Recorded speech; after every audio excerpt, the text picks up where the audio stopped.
Kembali lagi dengan Ibu Dwi di sini. Kali ini kita akan mempelajari tema 1, yaitu selamatkan makhluk hidup. Subtema 2, hewan sahabatku, pembelajaran ke-1, yaitu IPA, tentang perkembangbiakan hewan dengan KD 3.1, membandingkan cara perkembangbiakan hewan. Nah, kalian, apa kamu penyayang hewan? Apa saja manfaat yang diperoleh manusia dari hewan? Nah, bagaimana cara hewan berkembang biak? Ayo, kita pelajari. Negara-negara di Asia Tenggara memiliki banyak jenis hewan. Beberapa di antaranya ada yang dijadikan sebagai makanan, simbol negara, atau dijadikan binatang peliharaan. Tahu tidak ini hewan apa? Betul, ini adalah gajah. Gajah putih. Nah, gajah putih dianggap suci oleh beberapa negara di Asia Tenggara, seperti Myanmar, Kamboja, dan Thailand. Menjaga gajah putih adalah usaha yang sangat mahal, karena pemiliknya harus menyediakan makanan khusus untuk gajah. Selain di Myanmar, Kamboja, dan Thailand, Indonesia juga dikaruniai luas wilayah lautan yang lebih besar dibandingkan luas daratan. Luas lautan Indonesia mencapai 5,8 juta kilometer persegi. Di dalam lautan Indonesia tersimpan potensi perikanan yang cukup besar. Salah satunya adalah ikan tuna. Ikan tuna adalah salah satu ikan yang paling banyak dicari negara lain, seperti Jepang, Amerika Serikat, dan Uni Eropa.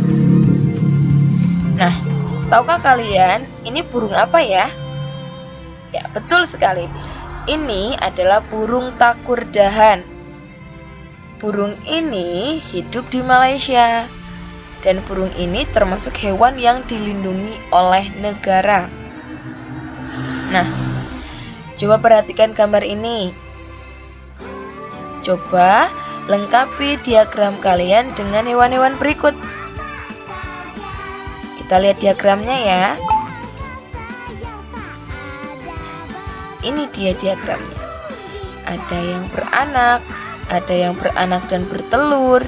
Kemudian ada yang bertelur. Nah, kelompokkan hewan-hewan yang ada tadi di dalam video tadi dan masukkan berdasarkan cara perkembangbiakannya. Misalkan sapi. Di sini ada sapi ya. Sapi termasuk hewan apa? Hewan yang beranak. Sehingga dimasukkan di sini. Sapi. Ya, seperti ini. Di tengah-tengah sini antara beranak dan bertelur adalah hewan yang berkembang biak dengan beranak dan bertelur. Dan sebelah sini adalah yang bertelur.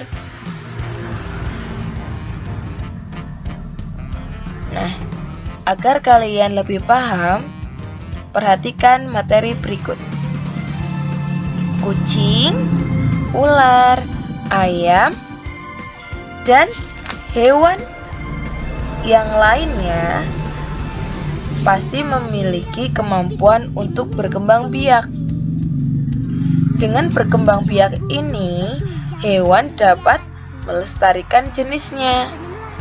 Nah, tahukah kamu bagaimana cara hewan berkembang biak? Ya, perkembangbiakan hewan di sini ada 2. Yang pertama adalah perkembangbiakan secara kawin atau disebut dengan generatif. Yang kedua adalah perkembangbiakan hewan dengan tidak kawin atau vegetatif.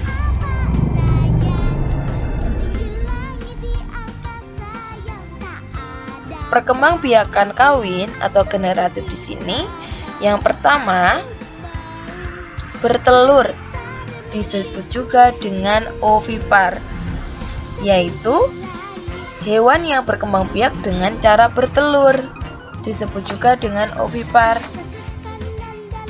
Ciri-cirinya, yang pertama, tidak mempunyai daun telinga. Yang kedua, tidak mengalami masa mengandung. Yang ketiga, tidak memiliki kelenjar susu. Dan yang keempat, mengerami telurnya. Di sini apa saja? Ada ayam, ada kura-kura, ada ikan, dan ada burung, serta ada yang lainnya lagi.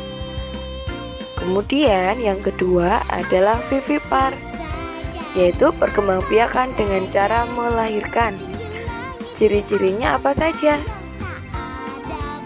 Ciri-cirinya yaitu yang pertama, mempunyai daun telinga. Yang kedua, mengalami masa mengandung.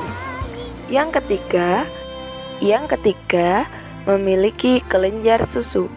Dan yang keempat, memiliki rambut atau bulu halus seperti lumba-lumba, sapi, kucing, atau yang lainnya. Coba kalian cari ya.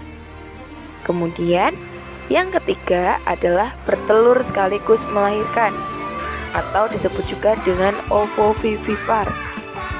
Pembuahannya terjadi di dalam tubuh hewan betina.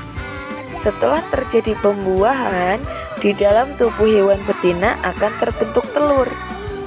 Zigot tumbuh menjadi embrio di dalam telur tersebut. Proses ini yang dinamakan dengan kehamilan.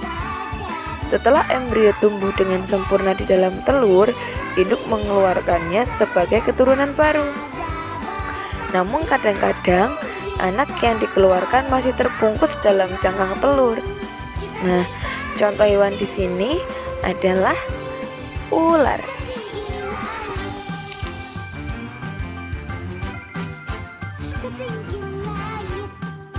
Yang kedua adalah dengan tidak kawin atau vegetatif. Yang pertama adalah dengan cara membelah diri.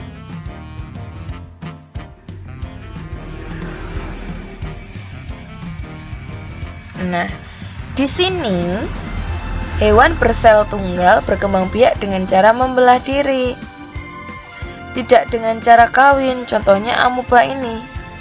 Nah, amuba ini pertama kali pembelahannya terjadi pada inti sel. Kemudian bagian tubuh lain ikut membelah. Inti sel ini yang pertama kali membelah, kemudian bagian tubuh lain membelah. Setelah membelah, menghasilkan dua sel yang kembar. Tiap sel ini hasil pembelahan menjadi individu baru yang dapat tumbuh dan berkembang biak. Yang kedua yaitu tunas. Nah, tunas di sini terjadi pada hidra. Hidra merupakan hewan yang tidak bertulang belakang. Hidra di sini hidup pada air tawar. Pada hidra akan muncul tonjolan. Nah, tonjolan tersebut akan terus tumbuh dan membesar. Kemudian akan terbentuk mulut dan lengan. Tunas yang belum dewasa ini mendapatkan makanan dari tubuh induknya. Ketika setelah cukup besar, tunas itu akan terlepas dari induknya. Nah, tunas ini yang terlepas akan tumbuh dan berkembang menjadi individu baru. Yang ketiga adalah fragmentasi. Nah, perkembangbiakan yang akan dilakukan oleh sekelompok tingkat rendah dengan cara memotong bagian tubuh tertentu untuk menghasilkan individu baru. Nah, di sini contoh hewannya adalah cacing planaria. Cacing planaria di sini memotong bagian kepala dan juga ekor, sehingga bagian kepala dan ekor terpisah. Setelah terpisah, bagian kepala membentuk individu baru. Bagian ekor pun juga begitu, juga membentuk individu yang baru. Nah, jangan lupa tugas kalian yaitu mengelompokkan binatang-binatang yang ada di sini ke dalam diagram Venn. Diagramnya seperti apa? Diagramnya seperti ini. Seperti yang Ibu jelaskan tadi, jika hewan tersebut merupakan hewan yang berkembang biak dengan beranak, tuliskan sebelah sini. Jika berkembang biak dengan bertelur, tuliskan sebelah sini. Jika beranak dan bertelur, maka tuliskan sebelah sini. Contohnya, sapi. Sapi merupakan hewan berkembang biak dengan beranak, sehingga dituliskan di sebelah sini. Begitu ya. Terima kasih. Ibu akhiri. Wassalamualaikum warahmatullahi wabarakatuh.